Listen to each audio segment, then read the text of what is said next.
Perilous Journey, a post-apocalyptic full-story audiobook of one man's journey to survive.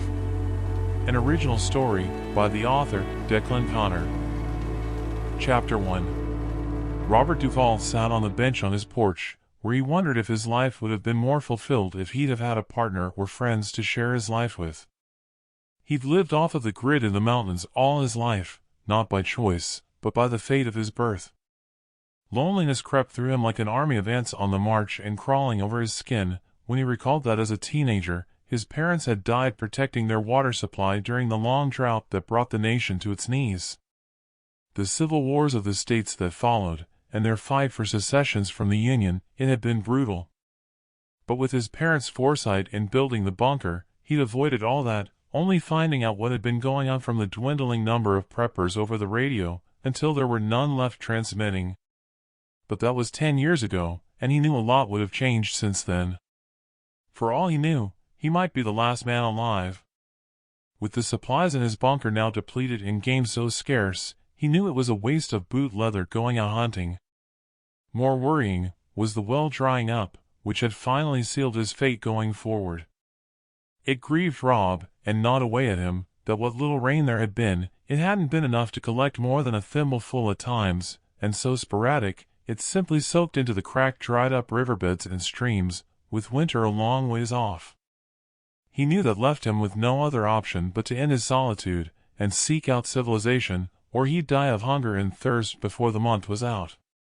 With his radio long since broken, fear of what he might find out there haunted him like a dark ogre on his back as he slung his backpack straps over his shoulder. Taking a last look around at the homestead, he sighed, then reluctantly set off on his quest. All he knew was that his mom said he had an aunt who lived in Austin, Texas, with her photograph and the address scrawled on the back of it, and tucked into his jacket pocket. He didn't even know if she'd still be alive. All he knew was that Texas had been the first state to fight for independence, and it had closed its border to prevent the population of Southern California migrating there through Nevada and the adjoining states, until rising sea levels flooded the majority of Nevada, creating a natural border with the drought in full swing. He sighed that it was the last news of the situation he'd had of the world outside his bubble of a universe that span around in his head. As far as he knew, the effort of seeking out other survivors along his journey would be that of a dead man walking. Chapter 2. Out of the mountain range, he took a break. As much as he was used to trekking, his muscles were so taut and cramping, with the last few miles trudging along, his legs had felt as though his boots were made of lead. For all the pain his body suffered in humping those last 2 miles or so, he thought it might have been better staying put at the homestead for death to take him. He'd seen no campfires, or lights in the distance where a town used to thrive, cementing his fear that his journey was a waste of energy, a lost cause. He sighed and hauled off the straps to his backpack and let it drop to the ashen ground, like the ton weight that it appeared and had felt to have been. It had been as though he'd carried another person on his back. He eased off his jacket and then his shirt. He didn't need to turn his head to look at his shoulders to know they'd be red raw. Rob retrieved a small jar of animal fat from his backpack, opened the lid and smeared it on his shoulders, wincing at the touch of his fingers on his skin. He used his backpack to take a seat, rather than drop his backside on the ash of the debris of where there'd been a wildfire passing through it some time. It wasn't the ideal spot to make camp, that was for sure. From a view of the terrain while still on the mountains, he estimated it was 2 more miles to exit the desolate surroundings of the blackened forest of tree stumps and ash that matched his dark mood. He decided to rest his tired body for a while, then to set off once more to make camp. His feet were on fire, but he decided not to take off his boots, for if they'd be blistered and swollen, making it difficult to put them back on. All he could do was to ignore the pain, and to suck it up.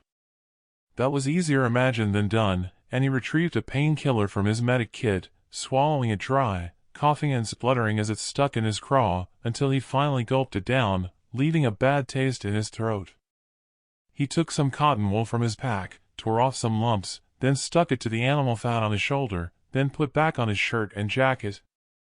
With the light fading, there wasn't time to let the tablet work its magic, and he rose to his feet. Rob stared at his backpack for a while, willing it to weigh less this time around, but he knew he was fooling himself. He took a hold of the straps and snatched at them, hauling the straps over his shoulders, and winced. "You can do this. Come on," he said aloud, then gritting his teeth, he trudged on through the pain barrier and on past the skeleton of a deer scattered around. Then he froze. In the ash, there were familiar tracks. He picked up one of the bones spread out from the others of the deer. It had been chewed on. Those tracks had to be fresh wolf tracks. More alert to his surroundings, he trekked on. Those 2 miles felt as though he'd completed a marathon as he exited the forest and stumbled to his knees, slipping off his backpack, while calling out, "Hallelujah," like someone demented at the relief. The painkiller he'd taken had been for headaches, and it hadn't even touched the excruciating pain he'd endured. He pulled out his binoculars from his jacket pocket and scanned around to find himself on a hillside. Below him at around 300 yards was the barbed wire fence of what must have been a ranch with tumbleweed pile up at the barrier. Ideal as kindling for a fire, he thought. Even better was the ranch house, and he zoomed in, not able to see it in detail with the light faded. He sighed. It might just as well have been 1,000 miles away, the way he felt with the pains in his shoulders and his feet stabbing at him like walking on hot coals. Like it or not, he knew he'd be better getting over there for the cover of the building to sleep, rather than leaving himself exposed. There were still predators out there that he knew had survived, and he'd make a good meal while he still had some meat on his bones. He shuddered at that thought.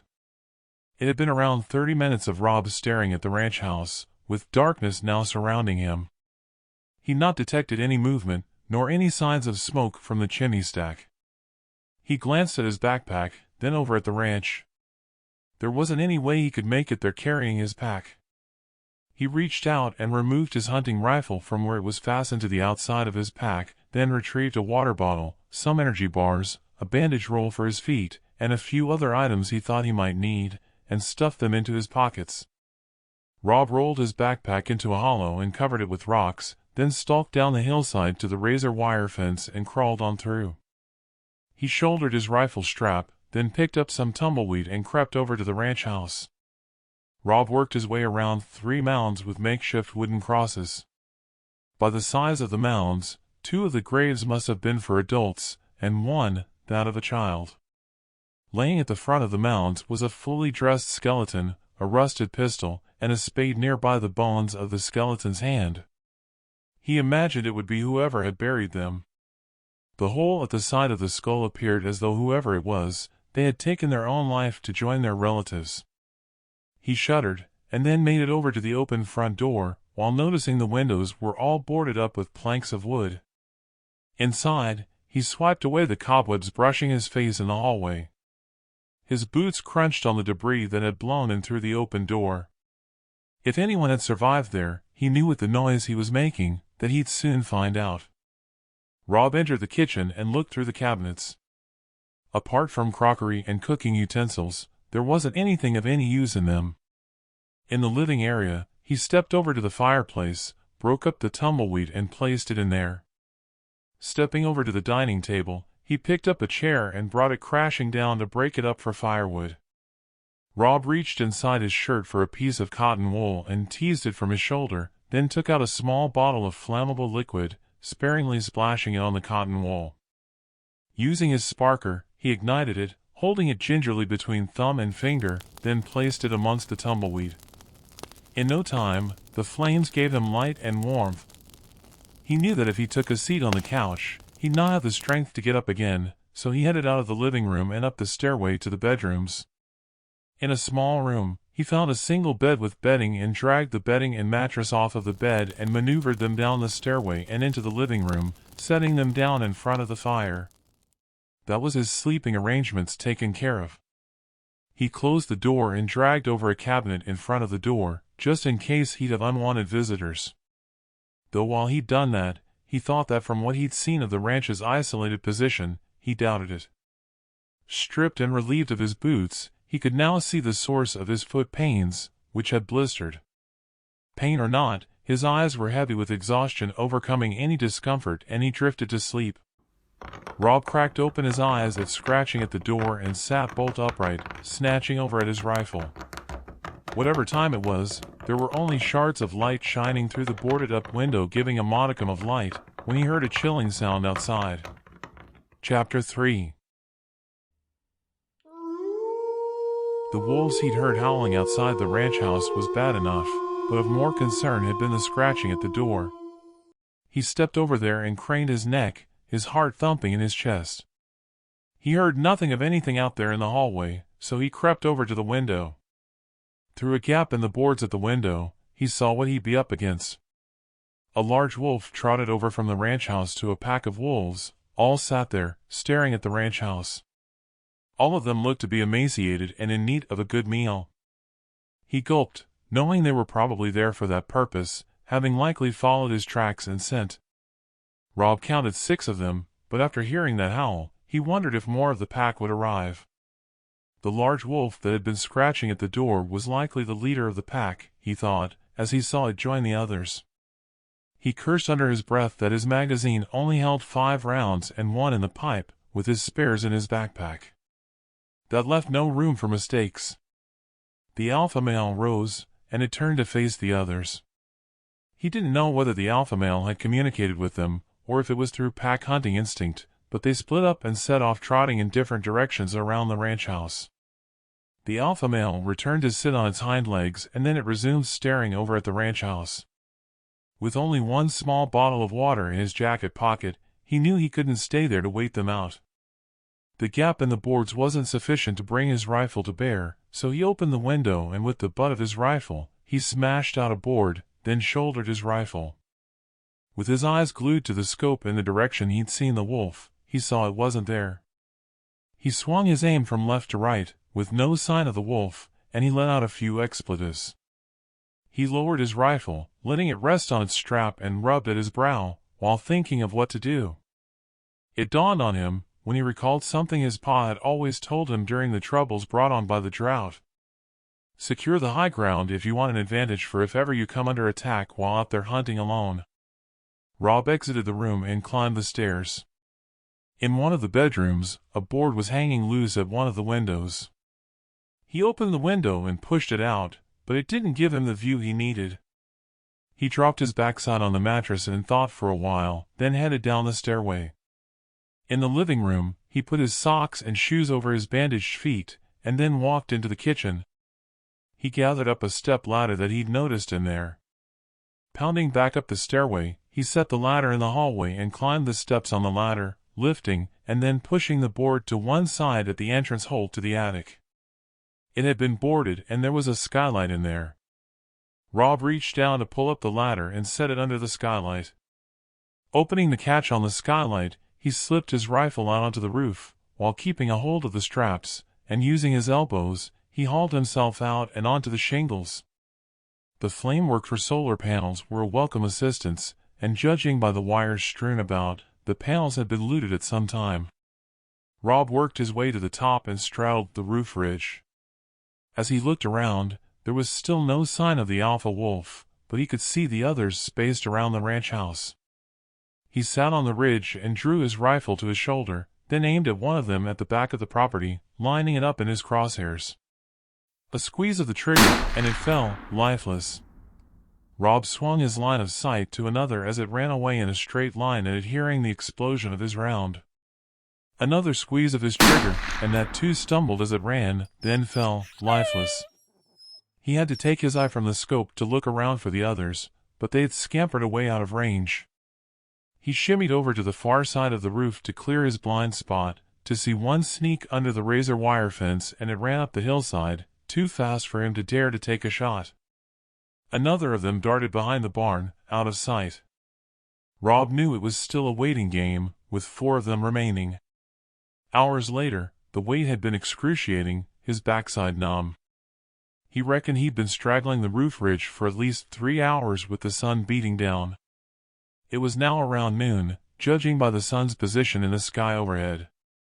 What little moisture his body held was drained from him and left him lightheaded. He didn't think there was any other option but to get back inside the ranch and to take a drink of water, having left his jacket down there. He turned around, then stopped, when he noticed 3 of the wolves skulking toward the first wolf he'd shot. The three of them converged on its body. Rob raised his rifle and aimed at them. He waited for them to get close together. One of them pawed at the corpse. Another of them sniffed at it. So much for pack loyalty, he thought, as the three of them began tearing at its limbs. He sighted one in his crosshairs and fired off a shot, quickly traversing to get another of them in his crosshairs. One of them hugged the ground, giving him the opportunity to take it out. He took his eye from the scope to see the other darting away along with the alpha wolf, who must have joined them as he'd taken that first shot. Rob rubbed at his eyes with his vision blurred, he assumed from dehydration setting in. He sighed and carefully made his way back inside. In the living room, he retrieved his water and drank a quarter of the contents, then sat on the couch. He knew he was safe for now, but that it would be too dangerous to go and get his backpack and to trek on. Rob feared that as they'd already shown they were seriously hungry to eat one of their own, the two of them that were left could ambush him for their next meal. Chapter 3. Rob had been sitting on a wooden chair at the rear window in the living room for some time, peering through a gap with the wooden board he'd removed, and on out over at the carcasses of the wolves he'd shot. If the wolves were that hungry to eat their own, he imagined they'd be back to feast on them. He only hoped they'd not wait for nightfall with him not having a night vision scope. With his energy bars eaten, and the rest of the water drunk, he knew that he couldn't wait 3 days before leaving, or he'd be too weak and close to death from dehydration to make it to his backpack. There was a sudden movement over at a rusted-out tractor. Rob spotted one of the wolves.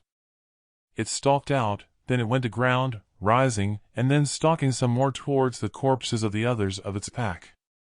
He took aim, lining it up in his scope, and then squeezed the trigger. The wolf dropped to ground, dead.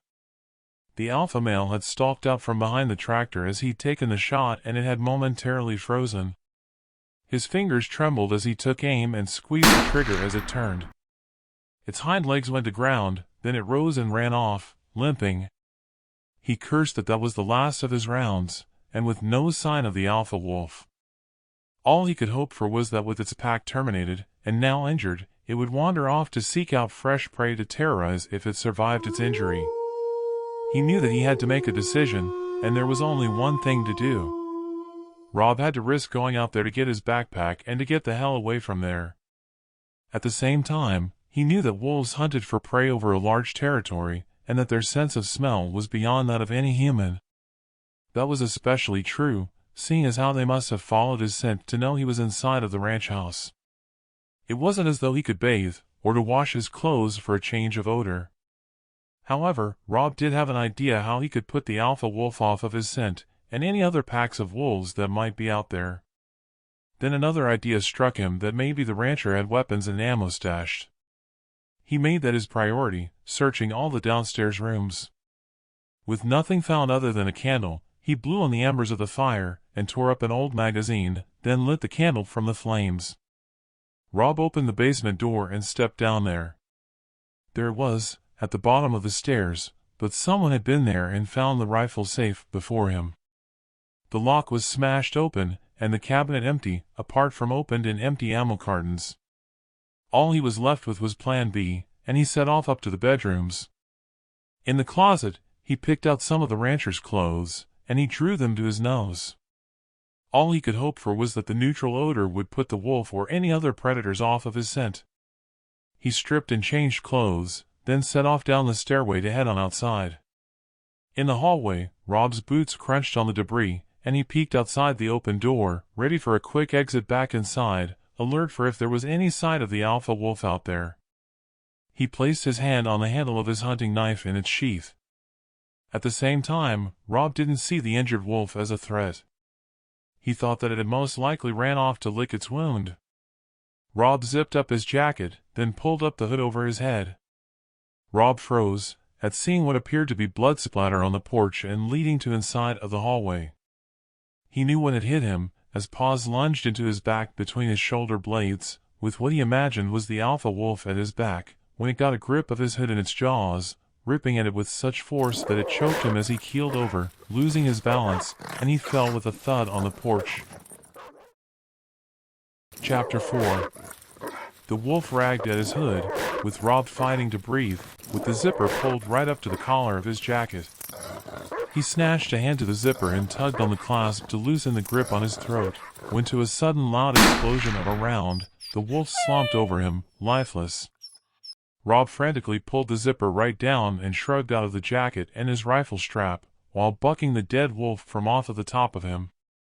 He scrambled on all fours, ripping the hood from the jaws of the wolf, and grabbed his rifle, his eyes flitting in all directions to see if he could see who had taken the shot, fearing the next round would strike him. He scrambled to his feet and ran, zigzagging to the razor wire fence, snagging his shirt in his haste to get under the wire. With that obstacle behind him, he ran for all he was worth up the hillside, then collapsed next to where he'd hidden his backpack and scratched at the stones to remove them, when he heard a woman's voice close by. "Nearly bought it there. Lucky for you we were out this way." Rob turned abruptly, to see a woman around his age, wearing hunter's clothing and carrying a hunting rifle. She held her rifle passively, but not so passive that she couldn't bring it to bear, when he noticed her finger on the trigger. She'd said "we." That told him that there were more of them, but there was only one of her. He snatched his vision around, not seeing anyone else. Rob wondered if she was lying to keep him from making a move to disarm her, when she was actually alone. All the same, he couldn't now take his eyes off of her. Not at any perceived danger, but the fact that this was the first time in more than a decade he's set eyes on another person, never mind that he considered her attractive. He was lost for something to say, more used to talking to himself. Rob needn't have worried about it as she spoke first. "Time for introductions later. I need to take care of my security first. I want you to step away from your rifle and we'll circle around to exchange places." Her waving the barrel of her rifle at him prompted Rob to follow her instructions. She reached down, not taking her eyes off of him, and picked up his rifle. The woman checked his magazine and that he didn't have one in the chamber, then set it down on the ground again. "Now take out your hunting knife by the tips of your fingers and toss it in the middle of us," she said, clearly not taking any chances he might turn hostile. Rob decided he had to say something, now feeling completely vulnerable without his knife. "Look, I'm not a threat. I appreciate you shooting that wolf down there, but I need to be moving on." She looked to be pondering, then she spoke. "What are you doing out here? More to the point, where were you going?" Rob couldn't see the harm in telling the truth. "I'm trying to get to Austin in Texas. My well ran dry and my provisions were low, so I hope to get to my aunt's." She snickered. "Austin? And just how are you going to get there? I don't see any transport down at the ranch."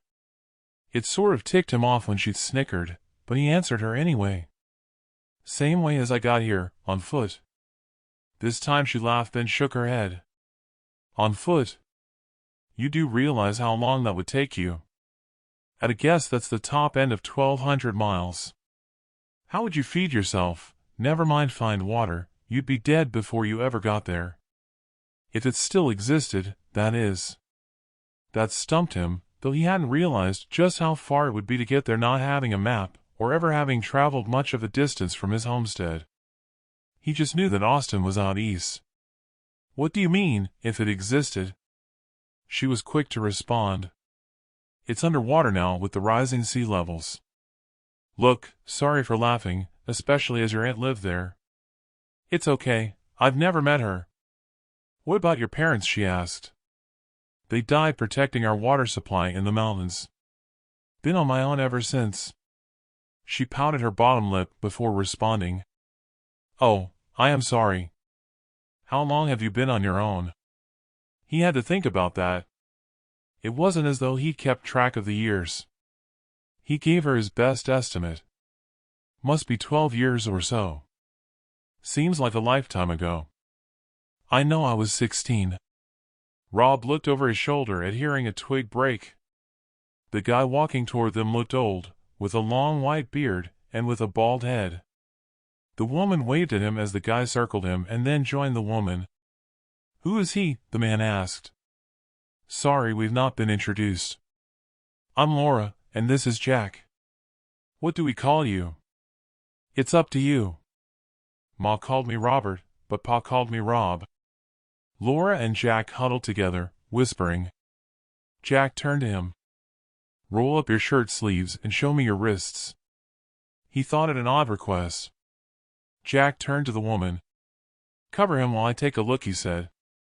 Jack inspected Rob's wrists, then clicked his tongue and stepped back to Laura. He's clear. No sign of any scar where they'd have inserted a biochip. What does that mean? Rob asked. Just making sure you're not a spy from the Citadel.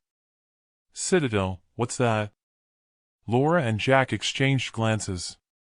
They didn't answer him, but huddled together in whispers once more. Laura turned to Rob. We'll explain later. Grab your backpack and rifle and you can come with us. We have water and food. When we get close, we'll have to blindfold you if you're to join us at our community. Failing that, you can go on your own way, but we'll leave first. Rob had to think about the offer. The woman was slim, like him, but the guy was portly and clearly not malnourished, so he didn't doubt they had a food supply. Just what their source of food was he couldn't know, but he'd heard over the radio years ago some of the prepper survivors talk of coming across signs of cannibalism, and he shuddered. He stared at them, trying to get the measure of them, while knowing he had to make a decision. Well, what's it to be? Are you coming with us or staying here to go on alone? Laura asked him. Chapter 5. Rob knew he had only 5 days of food and water left in his backpack. His chances of finding water was next to zero. Another 3 days after that and he'd be dead. He determined that if they did want him for the meat on his bones, he would be dead either way, but if that wasn't their intentions, it might be his way to survival. That was especially so after what Laura had said about the distance to Austin if it had not been undersea water. That made him realize just how futile his journey would have been with what scant rations he had. I'll come with you. Jack picked up Rob's rifle and slung the strap over his shoulder, then retrieved Rob's knife. Rob stepped over and put on the jacket, and then finished removing the stones to collect his backpack. Jack inspected his backpack contents and then nodded in Laura's direction. His fate was in their hands now. Laura turned to Rob. Before we set off, better take a drink of water. I'm okay, thanks. Don't want to take a drink unless I have to. Jack tossed a bottle of water from Rob's pack over at him. We insist. Drink. He'd said that curtly. It was clearly an order. Rob screwed off the top and took a drink. Laura and Jack exchanged glances. At least we know he's not a robot, said Jack. We can go now. Robot, what does that mean? Rob asked. Jack hawked up some phlegm and spat it on the ground as if in disgust before answering. AI runs the citadels of Arizona and New Mexico from the Citadel of Texas with robots now. It would be the same for Nevada if that wasn't undersea water. It only uses people as slaves to do what they can't do. It all comes under the umbrella of what they call the protectorate. That stunned Rob. His pa had talked about artificial intelligence and the development of robots. He'd said it was the reason he took up homesteading and prepping to live life as it was supposed to be, just as nature and God intended. It wasn't as though he didn't know what Jack meant. It was just that he was so far out of the loop with technology, he could never have imagined that AI advances could have led to their ruling over people. Why don't the people just leave to go to another state? Laura snickered and rolled her eyes. It's because the other states don't want them. The wet states out east have enough unseeing to their own. All the states are fragmented. Besides, the entire border of the protectorate is sealed tighter than a duck's ass if you want to know the truth. If the sensors don't get you to trigger their automatic bullet spitter bots, then the protectorate's Texas Rangers border guards will likely spot you with their drones, then they'll capture you and crucify you at the border fence as a warning to others. Rob gulped at what she had said. It was hard to get his head around it, leaving him with a multitude of questions running around in his head. But why don't they overthrow AI if they're only machines? Because it's in the name, artificial intelligence. They have far superior knowledge and predictive reasoning than people. Not to mention it never sleeps. They control the water supply from the desalination plants that pump it to the citadels. All the food, including synthetic meat, they produce in biofarms using robotics. Control the means to sustain life, and the people have to comply. No one gets food or water unless they do their bidding. Like I said, the citizens of the citadels are slaves and live to work at AI's behest. Anyone who can't work through having a disability or old age, they terminate them. Listen, enough talk, it'll be dark soon, so we need to get a move on. As much as what they had revealed told him how some of the population had survived under the protectorate, he wondered how their community had survived. He guessed he'd find out when they arrived. All he knew was that life in the citadels scared the crap out of him. He just had one more question to ask. What was that Jack said about biochips when he inspected my wrists? Laura hauled her backpack straps over her shoulders, then turned to Rob. Everyone in the citadels have biochips inserted at the wrists. They have to be scanned to allow movement between sections, and to get provisions. They can also track movement. We've had runaways that we've had to remove their biochips and destroy them before they could join us. Now come on, let's move. They set off walking, with Laura out front and Jack at the rear. It crossed his mind that they could have been lying about AI and the protectorate. Their story of life in the citadels and security at the borders seemed so far-fetched. He thought that it had been their way of scaring him from thinking about scampering off. If that was the case, it had worked. They came to a dip in the terrain, where he saw something covered with netting. Laura and Jack stepped over there and tugged at the covering, leaving him with his jaw gaping at the sight of what had been under cover. Chapter 6. The contraption before him was some kind of transport, though nothing of the likes he had ever seen before, having a bulbous cab. It had 10 motors with fan blades on struts around a 4-seater cab. Jack opened the door and pulled out 2 sleeping bags. Then the both of them covered the transport up again. We'll sleep here. It's not safe to travel at this hour. Best we get some sleep and go at 3 in the morning when the Rangers are least active. Rob shrugged off his backpack and removed his sleeping bag.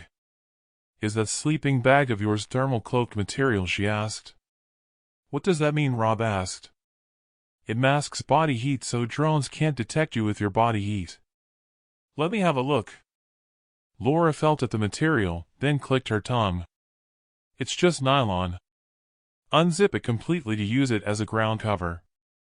I'll do the same with mine to put it over the top, and we can share, so we'll be invisible to any infrared scanning if a drone heads this way. I'll keep watch with my night vision, said Jack, and unzipping his sleeping bag, he draped it over him, then he ambled off up the slope. Well, come on, let's get tucked in, said Laura. Rob felt the heat in his cheeks at thoughts of laying close beside of her. The both of them got down and she pulled over her cover. Rob lay there, rigid at the side of her with the touch of her thigh and shoulder against his. It wasn't that there was enough room to put some space between them. Laura huffed, then sighed. This isn't going to work. Turn on your side and face away from me, she said. Rob rolled over, only having the heat in his cheeks rise some more as she did likewise, with the contour of her body melding into him. That's better. Now get some sleep. I'll have to change places with Jack in a few hours. Rob doubted he would sleep with the thoughts and sensations running through his body. However, eventually, he drifted to sleep. Rob cracked open his eyes, his hips sore, and he wanted to turn over, only to find Laura's arm over him. He heard footsteps heading their way and saw Jack stalking toward them. Laura, wake up. We have company. Rob removed Laura's arm and she awoke, then sat upright. What's happening? She asked. I've counted 3 Ranger drones in the sky heading our way. Rob and Laura scrambled from under the cover and followed Jack to the top of the slope. There wasn't any need for night vision. Rob could clearly see 3 individual searchlights spread out in the sky and traversing the terrain below. Laura shook her head. Damn, one of their sensors must have picked us up on our way here. It must be one we don't have on our map. Laura pulled over her cover to mask both of their heat sources. The searchlights extinguished around 500 yards out, the drone's silhouettes disappearing from the sky as they must have landed. Jack called over to them. They've landed, and they're exiting the drones. Looks as though there were 4 in each drone. They'll likely send out small drones to search for us. Unless there's someone else they're looking for, chances are we've triggered one of their sensors and it's us they're seeking like you said. Rob thought that these rangers were more of a danger than the wolves had been if they were armed, which was likely. He turned to Laura. You have to give me my rifle and let me get at my ammo. If they do find us, 2 against 12 isn't very good odds. Jack interrupted him before she could answer. They're heading this way. Be quiet. Better get under cover and listen out for drones. The wait listening was excruciating. When Rob heard the sound like a swarm of bees approaching and getting louder, then the sound was constant. They're hovering nearby us, said Laura. There was the sound of something like material ripping. Laura took a quick peek out. She called over to Jack. Damn, there are 3 of them hovering over our drone transport. 2 of them have grab arms and they're attempting to remove the cover, but it's got stuck on the fan blades. We have to take them out in case that third one holds a grenade. If they blow it up, we'll be toast. Without warning, Laura threw the cover back. Rob could see the outline of the 3, with 2 of them still tugging at the netting and the one overhead. I'll take the one above, said Laura, count of 3. Rob covered his ears as she swung her rifle to bear. It was like they were hunting ducks as he saw the one above disintegrate. Then the next one similarly dropped on top of the transport with the other releasing its grab of the netting, and then it veered away. Jack must have had it covered, when to a muzzle flash from his rifle and the round exploding, he called out. I got the sucker. Get to the transport.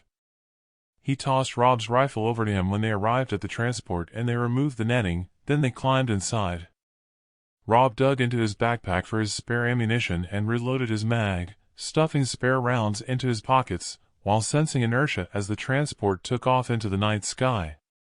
Where are we going now? Asked Rob. Jack turned to Rob from the front seat. We're going back to the ranch to get our transport hidden in the barn, then we'll get back up the hill to where we found you. Rob didn't think that was a good idea. Wouldn't we be better just getting away from them and just carrying on? Jack scoffed. Not a chance. They have military drones. Their drones have radar and they're armed with rockets, not to mention they can outpace us. Our transport is an old taxi drone. They were around 300 yards from their drones in a search pattern, so we have a start on them. With luck, the hilly ground on the way back to the ranch will mask our drone from their radar. You'll just have to cross your fingers and hope for the best outcome. Jack turned back, leaving Rob worrying if they would make it back to the ranch without the rangers catching up with them. Chapter 7. Looking over the front seat, Rob watched Laura skillfully adjust the joystick to maneuver at speed close to the terrain, at times, scaring the hell out of him. She made an adjustment, and the craft hovered. Get out with Jack and open the barn doors, she said. The both of them jumped out with the drone hovering a foot off the ground. Each took a door and swung them open. The drone glided inside and landed. Jack scurried over to the drone and opened a trunk. Grab one of these, he said as he hauled out a short tube contraption. What are these for? Rob asked as Laura joined them and grabbed one.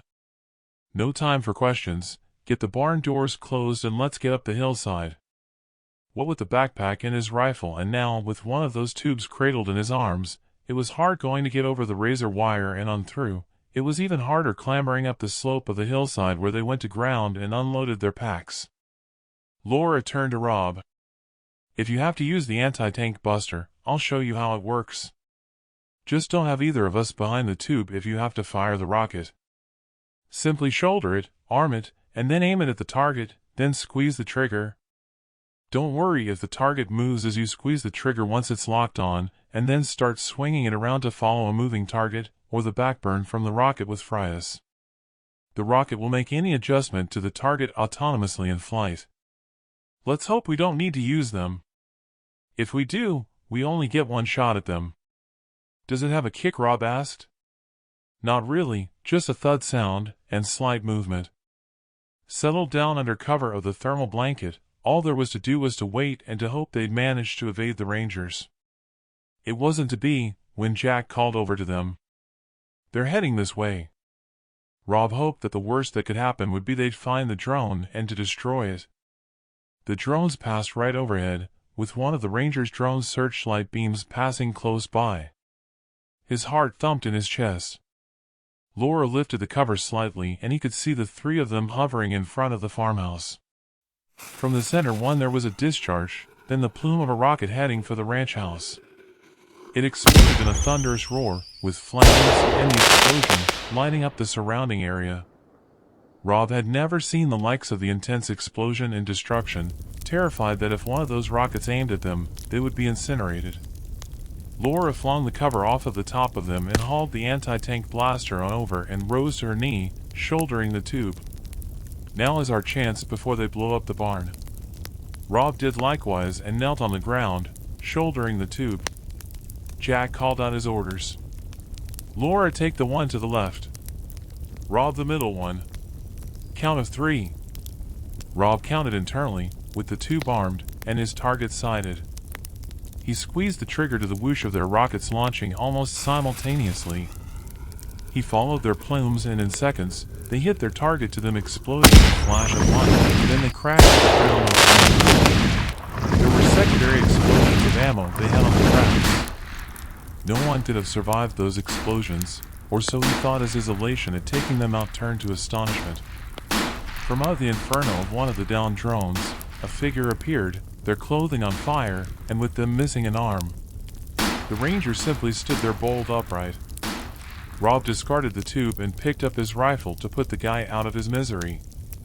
Jack had joined them and grasped the barrel of Rob's rifle, forcing it to point to the ground. Leave it. That's a robot.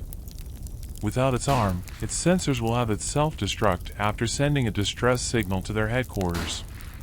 Sure enough, with his mouth gaping open, the figure exploded in a blinding flash before his eyes. Rob scrunched his eyes closed at having experienced the brilliant bright flash. What the hell was that? Rob asked, and rubbing at his eyes. It's their power source causing it to self-destruct. They don't run by batteries. We think it's some kind of miniature nuclear fusion power source. How did you know it was a robot? Rob asked. Jack looked at him as though he was stupid. Are you kidding me? After it survived our rocket exploding. All their teams have a robot commander to make sure the humans of their units don't desert. No human would just have stood there in flames. Laura tugged at Jack's sleeve. Oh hell, the barn is on fire. The wide-eyed glances they shared were at times suck, as if temporarily immobile. Then the three of them sprang into action, leaving even their weapons on the ground, and they charged down the hillside. It all seemed too late, with the barn doors in flames from top to bottom. Damn, what do we do? Said Laura. Chapter 8. They all exchanged glances, as if one of them would have an answer. Rob was the first to snap out of it, knowing they had to act quickly if they were to save their transport. See if there's a back way inside, or a side door. Maybe there'll be some loose boards so we can get inside. Jack, go left and you go right. I'll go see if I can find something to prise open any loose boards, said Rob. He turned sharply to face the searing heat of the farmhouse in flames. Rob picked his way on through the burning debris of the military drones and the mangled bodies of the Rangers. Over at the mounds of graves, he snatched at the spade from the ground and hurried over to the barn, with the flames now having spread to the roof. Rob met Jack and Laura as they came from the rear. There are doors, but we can't open them. They must be locked from the inside, said Jack. Stand back, said Rob, and swung at the boards. 2 swings and a board splintered. Digging the spade into the gap, he pried it open. The boards were that weather-beaten, they were easily removed, just enough to get access. Rob crawled inside, coughing and spluttering at the fumes with the flames now fierce on the roof. Over at the rear doors, they were padlocked. He swung the spade, breaking the padlock right away. Jack must have been at the other side as someone pulled open a door and Rob pushed the other. Where's Laura? Jack pointed. When he turned, he caught sight of her climbing inside of the cab. He saw the fan blades turn and the craft hover, when there was a sudden almighty crash as part of the barn roof collapsed, sending up sparks and smoke cloaking the craft. Rob feared the worst when Jack pulled him out of the way as the drone exited the doors, with both Jack and Rob hightailing away from there and on over to the drone, with the entire roof collapsing, sending up a roar of sparks billowing into the night sky. Rob bent over, holding his knees, and he threw up. As much as it was nerves at almost losing Laura and the drone, it was more of a delayed reaction at seeing the bodies with torn limbs and the faces of the Rangers' contorted horror at the suddenness of their deaths. Seeing them had reminded of the looks on his parents' faces when he'd found their bodies, riddled with bullets, and finished off with their throats slit. It didn't trouble him killing game, but killing people hadn't sat well on his conscience, even though he'd have had no trouble doing so with the ones who had slaughtered his parents. "Are you okay?" Jack asked. "We really need to get going. They'll know their bot is terminated and its position." Rob didn't have the words to answer, simply nodding, then he climbed into the cab. Laura had a map spread out. She turned to Jack. "We can't risk going back the way we came if they decided new sensors. We'll have to go the long way around. I'll set a new route." Laura tapped away on the dashboard screen, then pushed back in her chair. "I'm not sure if we'll have enough charge in the battery to get back home taking this route. I'll take us to the top of the hillside to collect up backpacks. We'll probably have to stop in daylight to charge up the battery." Laura adjusted the joystick, and they took off. Rob stared out of the window at the carnage below and shuddered. He'd not seen any more of those rocket tubes in the trunk, and he hoped that was the last of any dangerous encounters they'd come across. At the same time, he wasn't that naive enough to know that if the Rangers' headquarters had received an SOS for that robot, that might not be their last encounter with the Rangers. Chapter 9. It had been slow-going traveling at night, unable to use the headlights over the uneven terrain, yet they'd had to hug it to avoid being spotted on the Rangers' radar. It was such a relief when dawn broke, and they gently landed. Rob climbed out of the cab to stretch his feet, to see that they'd landed in an area of rusted and twisted strange vehicles, some on their sides, some upside down. "What are these vehicles with the tracks and long pipes?" he asked Jack. "Those with the long barrels are tanks. Those long barrels fire shells similar to a rifle but at far greater distances and with more explosive power. The others with multiple tubes are rocket launchers. They're the remnants of what are left from the border war before the protectorate joined in and drove President Jackson's northern states' army back over the border into Colorado. Arizona agreed to come under the umbrella of the protectorate after they helped defeat the Northern Territory's army, and that's when AI through the protectorate took over the citadel." "Where's this citadel?" Rob asked. "We can climb that hillside after we've had a sleep and you'll be able to see it with my binoculars. I'll take first watch. You and Laura can sleep in that armored troop transporter over there. They'll not detect your heat source in there if they have drones pass over. Help me to release the catches for the solar panel on the roof rack and we can lean it against the vehicle over there. We should have enough cable to plug it into the charger port. Then we can cover our drone with the camouflage netting." Rob and Jack busied themselves with the task. Over at the troop transport, Laura struggled to open the rear door. Rob hurried over there and gave her a hand with the both of them tugging at it to get it open. With their backpacks retrieved, Laura spread out the covers. Rob thought that strange, seeing as how the roof of the armored vehicle was metal, and as Jack had said, it would mask their heat source. Settled down under the covers, they faced each other. "Jack seems to be protective towards you." "What is he to you?" Rob asked. She answered right away. "He's my uncle. Jack promised to look out for me when Mom was taken for euthanization when she developed breast cancer. He was in the Rangers, and he managed to get me out of the Citadel. The runaway rebels in the old city who wanted the northern states to win the war rescued us. I say rebels, they tried sabotage, but it was futile. The rebels soon dropped their allegiance when they found out the reason for the war. I am sorry about your mom." "It's okay, I'm over it now. That was 3 years back just as the war ended and he got me out of there in the confusion. It just pisses me off that they'd used my likeness for their robotic receptionists." "What, you mean there are more of you in this citadel?" Her cheeks flushed. "Not got a clue why they picked me. I was a nurse in the birther section." Rob had a good idea why, having to avert his gaze at how attractive she was. "That's surreal. So you're saying there are more of you in the Citadel? How do I know you're not a robot and that's where we're heading if you're to blindfold me?" Laura laughed. "Oh my, you think we're kidnapping you? Here, I'll show you I'm not a robot." She reached out, leaning in with a hand on his cheek and kissed his lips briefly. Rob couldn't help himself, putting his hand behind her head and drew her on in and they enjoyed a passionate kiss. They broke away, smiling at each other, so there wasn't any need for apologies at his impetuousness. He just hadn't been able to hold back. "I'm glad we met," she said, and stroked his hair at the back of his head with her fingers. "You can say that again. I'm just glad you were a good shot, or you might have taken me out and not the wolf." She snickered. "That wasn't me. It was Jack, or I probably would have shot you." "I should thank him," said Rob. "No need. He'd be embarrassed. Anyway, tell me about your homestead, and how you managed to survive there as long as you did on your own." Rob sighed before answering. "If you saw those mountains on the horizon to the northwest, it was just this side of the mountain range. As a child it was great in winter, which used to last for 6 months. We have snow and plenty of rain to fill up our water barrels. We had goats and chickens, and 2 horses. Pa had to partially bury the water tanks so the water wouldn't freeze. Same with the greenhouses. Not seen snow ever since the drought, and winters only seemed to last 2 months with just enough rain to fill the water barrels for 2 months' supply for me and the animals and for the produce in the greenhouses. The rest of the water I used was from our well until it dried up. That's why I had to leave. I lived in the bunker and had to live off of the supplies in there once the animals passed away around 6 months ago." Rob felt his eyes moisten and needed a change of subject. "What was it like working in the birther section as a nurse?" Her smile disappeared. "I'd rather not talk about it just now. Maybe later. We need to sleep. Turn over. Don't want you getting any ideas and getting frisky after that kiss." He turned over and she shuffled into his contour with her arm draped over him. That left Rob with a smile a mile wide as he drifted to sleep with her hand in his. Rob awoke to the rear door creaking open on its hinges. Jack put his fingers to his lips and whispered, "Come on, let her sleep. We'll go up the hillside to see the citadel." Careful not to disturb Laura, he exited the armored vehicle, and they set off up the hillside.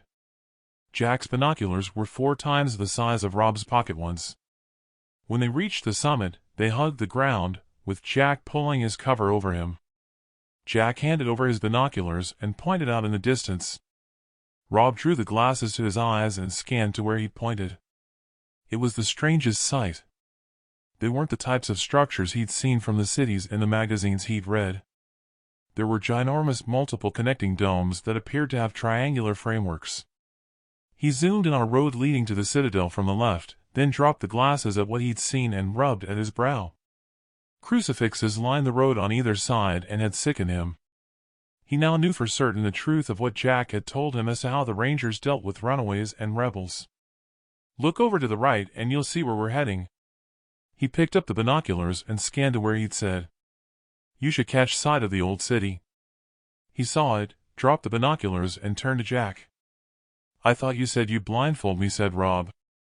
"Not after how you saved the drone and took on the Rangers back there. Come on, let's go wake Laura."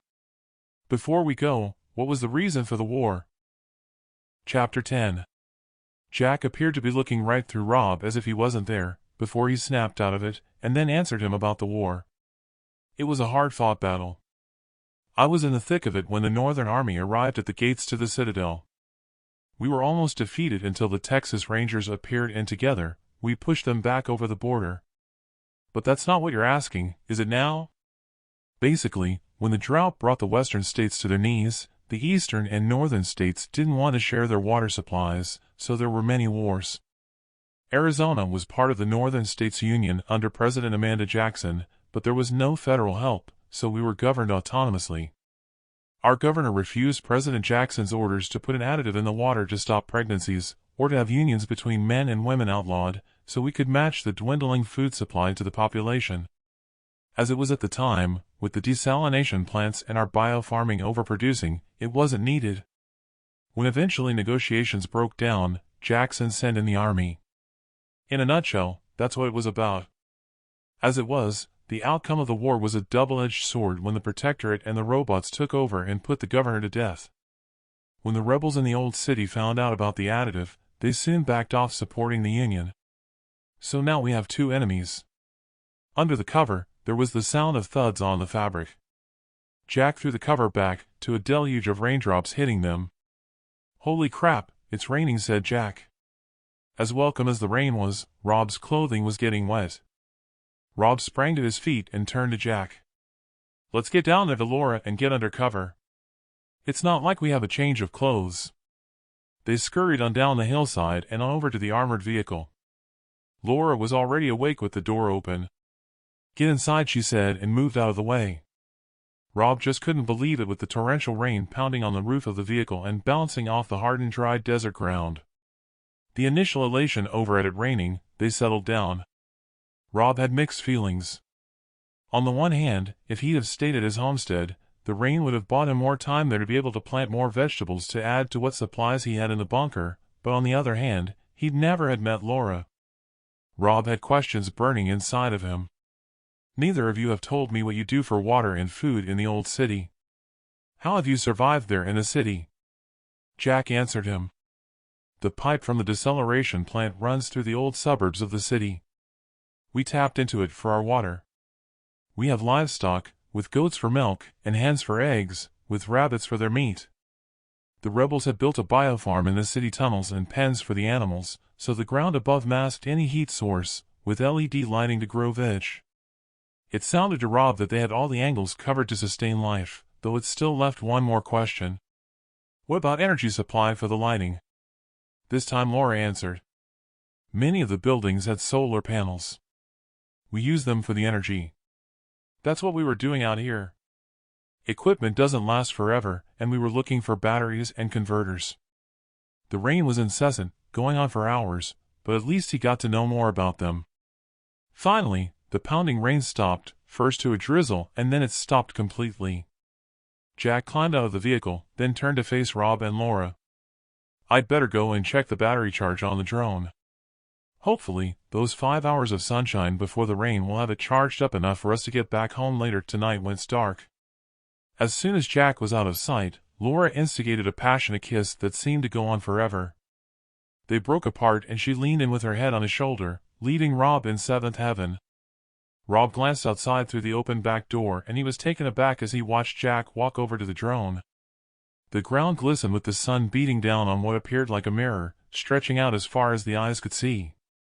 From the depth of water on Jack's boots as he splashed over there was at least an inch of rainwater. As sunny as it was, Rob could see another specter of dark clouds heading their way. Jack trotted back to the rear door of the vehicle, his boots splashing in the water, then he climbed inside. "We have quarter of a charge." "Is that enough to get us home?" he asked Laura. Laura stroked her chin. "Touch and go.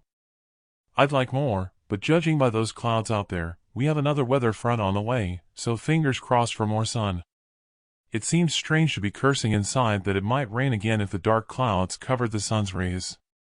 Rob left his thoughts where they belonged, inside of his head.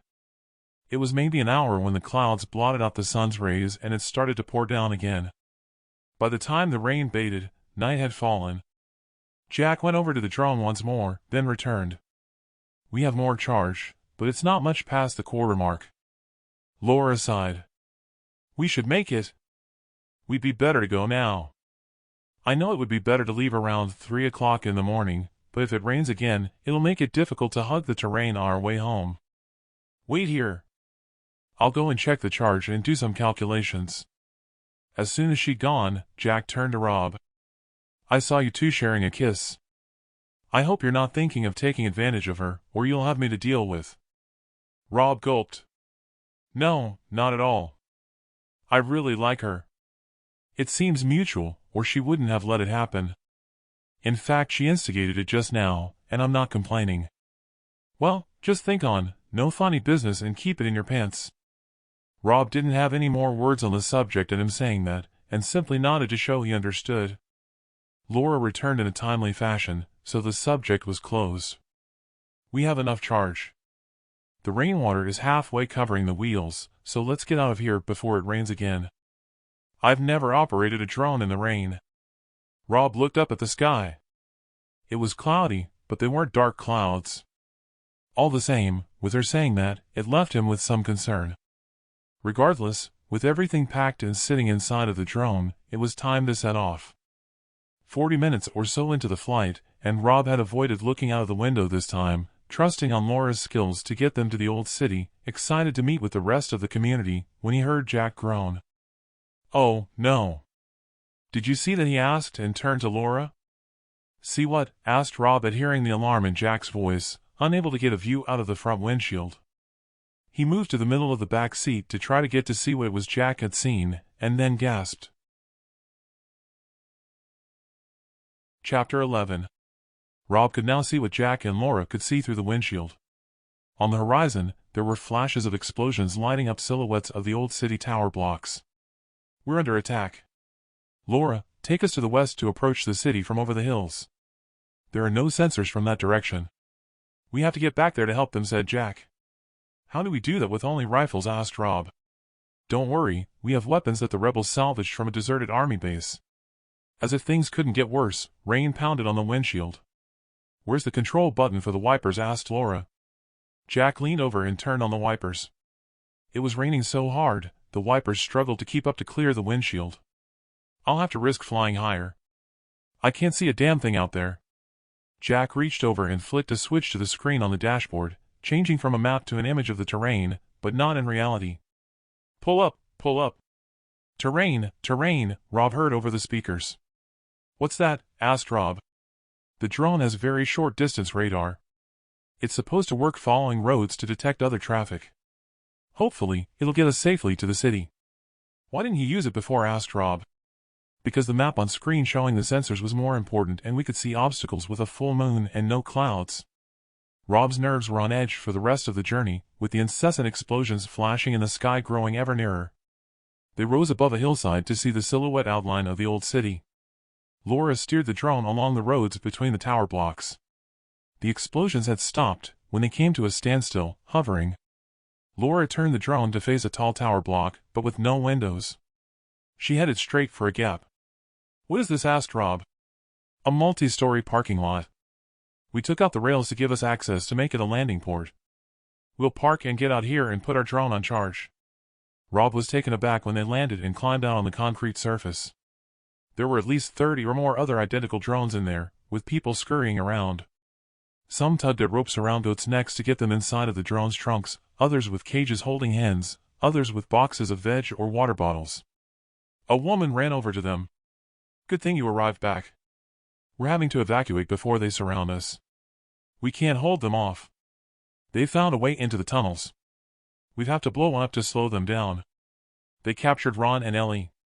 The Rangers must have tortured them for our whereabouts. Carter says the roads to here we blocked with vehicles have slowed them down, but they've brought in machinery to move them. Damn. Where are we going? Asked Jack. Carter says we'll have to get to the Nevada border to ask the native tribes who we barter our produce with for fish to get us over the Nevada Sea into California. He says we'll have to hope that the drought has broken. Carter and his crew have gone up to the top level to fight them off to give us a chance to escape. Laura tugged at Jack's sleeve. I've put it on fast charge, but it'll take at least an hour to fully charge. What will we do? Jack stroked his chin. I'll go up top to help Carter. You two stay here and get the drone loaded like the rest of them are doing. Rob had stood there, having taken it all in. It all seemed so surreal, like he was dreaming. We'll do that, then we'll join you up top, said Rob. No, you won't. I want you to get Laura away from here. I'll get in a drone with one of the others once I know you're gone. Laura stepped over to Jack and hugged him. When they broke apart, Jack took out his map. Rob, point to where your homestead is on the map. Why? Rob asked. Because I want you both to completely forget going to California. It's the unknown, too risky. None of us know what we'll find there. The community could end up like that pilgrim colony in history who were the first to set foot on American soil, only to have disappeared when a ship returned with supplies. They were never found.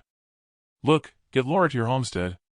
If I make it out of here, once the community gets settled, I'll know where to find you from the map, so you can both join us. You'll have a better chance to survive on your own. Less mouths to feed. Rob stabbed his finger at his homestead's location. Okay, now give her a hand to load up the drone and good luck. Go and get a move on, said Jack. Laura hurried over to where they'd herded the goats and stacked the produce. As Rob and Laura loaded the drone, putting the goats in the trunk, with water and produce, together with some chickens and rabbits in their cages on the back seats, other drones took off. The woman who had first greeted them stepped over to them, a sense of urgency and fear displayed on her face. You have to go, now, she said. Laura turned to her. We can't. We don't have enough charge. The woman held out her hand, holding a smile device. Then I'd better go. Take this. We've set charges in the stairways for if they breach our barricades. There are still some of us in the tunnels leading to the basement collecting produce. As soon as they arrive, flick the switch to detonate the charges. Jack took the detonator from her and the woman climbed into her drone with another woman. Both Jack and Laura stood to one side of the opening as the more drones exited, followed by the woman. Seconds later the plume of a rocket flashed by, followed by an almighty explosion. Jack peeked out to see the last of the drones crash to the road below in flames. A quick glance to his left and there hovering was a military drone. That too exploded in a flash of light, breaking up, with the debris crashing to the road. Jack knew that wasn't the end of the attack, when he saw more military drones approaching. More plumes of rockets from the rooftop headed in their direction, but not before they'd fired off their own rockets. Jack grabbed a hold of Laura and pulled her behind a concrete support, their arms wrapped around each other. Jack squeezed his eyes closed when the rockets struck to explosions so loud, he let go of Laura, put his hands to his ears. He opened his eyes and looked around. One of the drones was in flames, with bodies strewn around, some injured and screaming out in pain judging by them writhing around and their facial expressions, but he couldn't hear anything. A cloud of concrete dust stung his eyes. Rob couldn't see how they'd escape the slaughter that had beset them with more likely to come, fearing they'd not make it out of there alive. Chapter 12. Laura held Rob's cheeks and her lips moved, but he couldn't hear a word she was saying. He rubbed at his ears, sticking a finger into each of them as if to clear a blockage and heard them pop. Laura was repeatedly calling his name. I'm okay. We need to go help the others with our defense from the top level. Laura's eyes danced around his eyes. No, stay here. They know what they're doing. You're needed here to detonate the stairways and I'll see to the injured, said Laura. Rob grabbed his rifle from the front seat of their drone and headed over to the stairway door. 3 guys were moving fast up the last of the stairway carrying cooler-sized bottles of water. We're the last ones. The Rangers have sent in robot dogs. They're behind us. No sooner had the last one stepped through the doorway that Rob saw a metallic creation on 4 legs turn the corner with what looked like a multi-barreled rifle on its back. Ron trembled as he brought his rifle to bear on the large camera lens at the head, with no time to draw it to his shoulder, and took the shot, with the machine halted in a frozen pose mid-step. Another one appeared around the corner as he shouldered his rifle and took it out, but not before it fired off rapid rounds as it fell, spraying the concrete around him. Someone grabbed his shoulder and hauled him back inside with Rob stumbling backwards, and he hit the ground. Jack had returned and tossed a hand grenade down the stairway, then closed the door. A loud explosion followed. Rob took up the detonator from his jacket pocket and pressed the red button to an immediate explosion and the bubbles of concrete debris falling. Jack reached out a hand and helped Rob back on his feet. Help me push that van over there against the door. You push and I'll steer, said Jack. He climbed into the cab, but Rob couldn't shift it and he had to call over some of the others. With a concerted effort, they blocked the doorway. More drones took the gamble and headed out of the lot without any more incoming. What's happening out there? Rob asked. They backed off after we took out 4 of their drones. From what we can see, they have bulldozers clearing the blocked road of vehicles, with troop transports and tanks at the rear ready to attack, but they're out of range for us to take out. Charged up or not, you have 10 minutes to get the hell out of here. Tell Laura to hug the ground and to go as far as the battery charge will take you. I'll do that. Rob looked over at Laura, helping one of the injured into their drone. He called over to her. We have to go. Check the charge. No sooner were the words out of his mouth than someone entered from the top floor at the opposite stairway.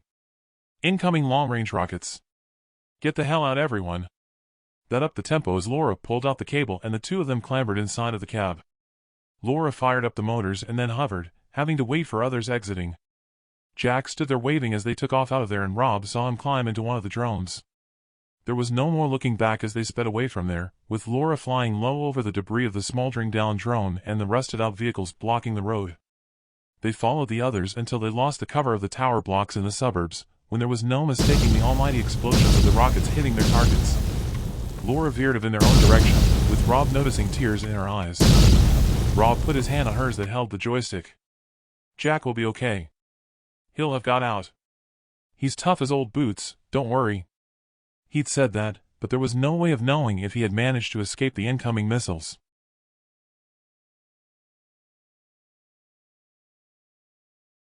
Chapter 13.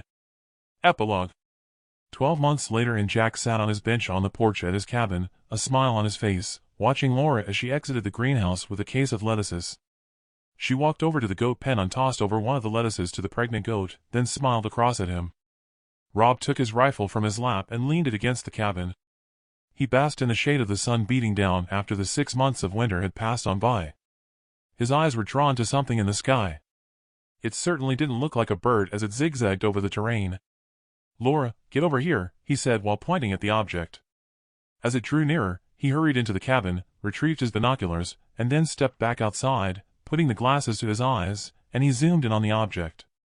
"Damn, it's a taxi drone with blue and white livery," said Rob. "It could be one from our community," said Laura.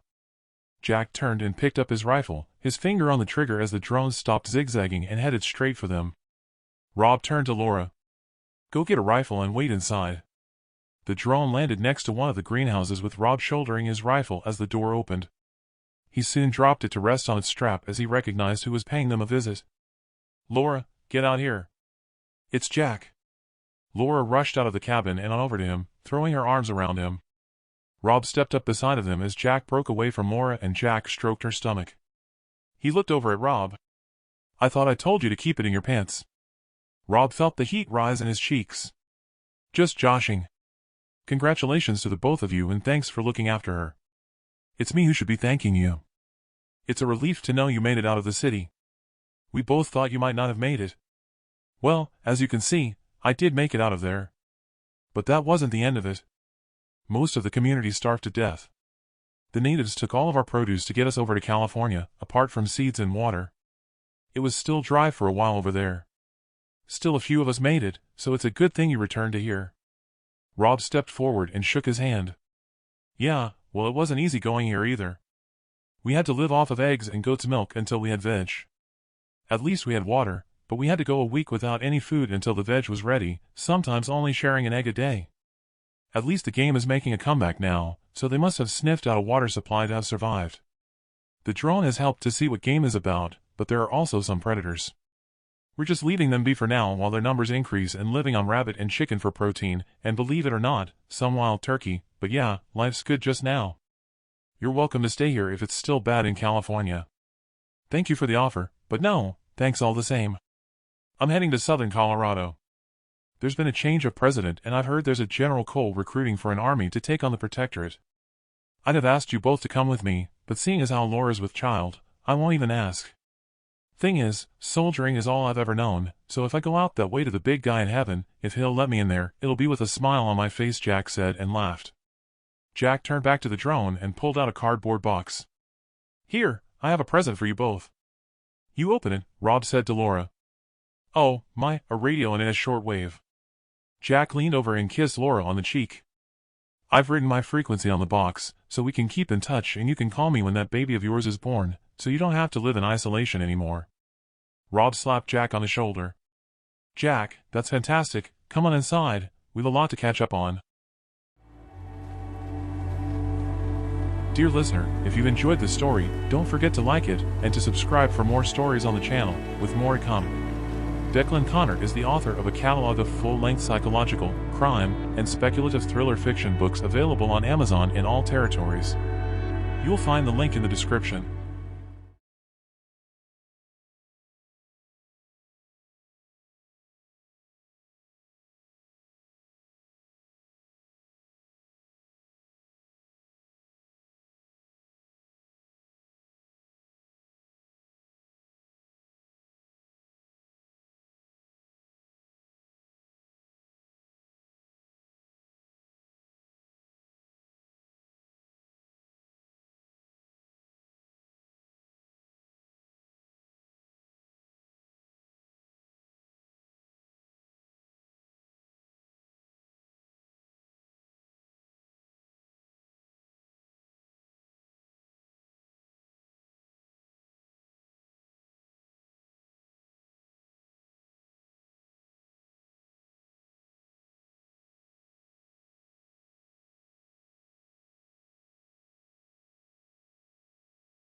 Dear listener, if you've enjoyed this story, don't forget to like it, and to subscribe for more stories on the channel, with more to come. Declan Conner is the author of a catalog of full-length psychological, crime, and speculative thriller fiction books available on Amazon in all territories. You'll find the link in the description.